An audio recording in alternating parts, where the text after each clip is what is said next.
Hey, this is Elder Wolfsbane. Got interrupted, so this may be a part two, or I can paste them together. Don't know. Where was that? Warhammer Fantasy Roleplay was something completely different off the freaking hook. So, next one, and some of these you won't have, and I have this on my files, and one day I'll release it. It's Construction. It was a game I wrote in the middle to late 80s. Whenever the movie Cobra came out with the Cult of Death, took the 1980s nuclear, went with that. Basically, the western half of the U.S. had been nuked by a group called Death, which is Death Engineering and Total Holocaust. A group called Protection, which is Protective Technical Services.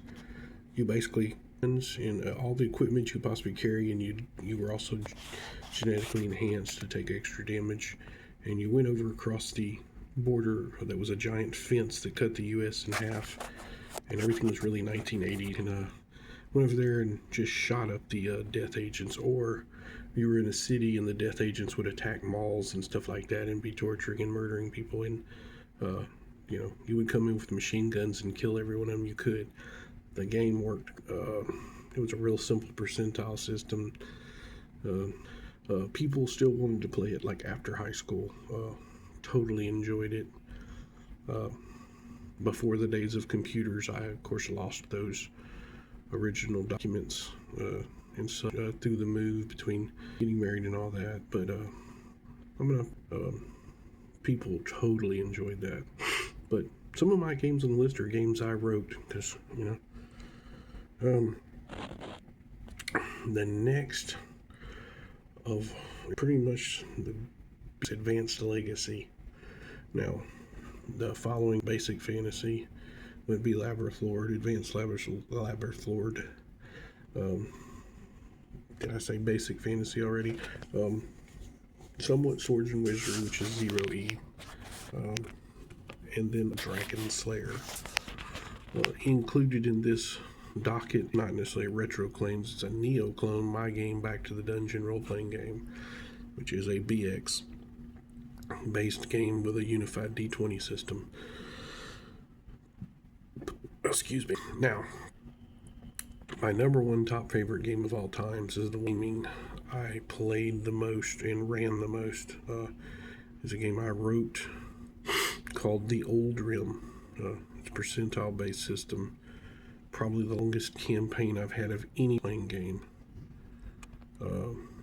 Had friends and my wife play. The game was somewhat derailed when one of the main players was trying to, and a lifelong friend, I thought, was trying to sleep with my teenage daughter at the time. I haven't called with him yet to give him the physical. Anyway, that's another story. But the game is this really cool, basically sword punk. It's like a giant Renaissance steampunk cities, and it's a percentile based them, and it was heavily influenced.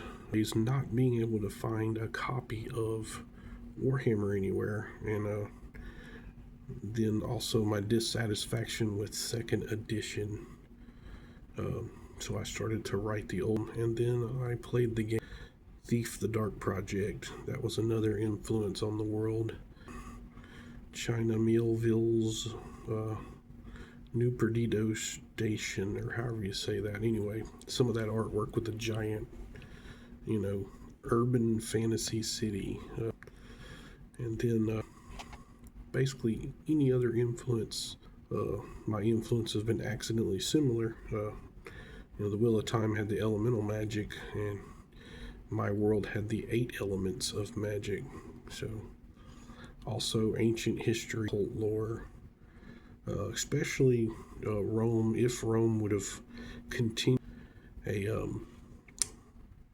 Renaissance society, but a Rome that was a post-apocalyptic Rome that before that was a giant ultimate evil that that has that's where all the ruins and stuff is.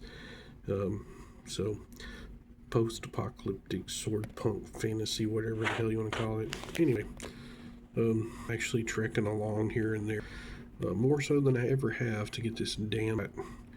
Now, some of the assistance of AI to kind of help me out. And if you don't like that, don't buy the game. Don't care. But anyway, it can take rote and do what I tell it to. So I don't mind that. I don't really consider that cheating, but where I started writing it somewhere in the late 80s, early 90s, and then it slowly developed into what it is now. So anyway, that's my top 10 games, and it split in two, damn it. Oh, this is Eldred Wolfsbane rambling with his 8 out.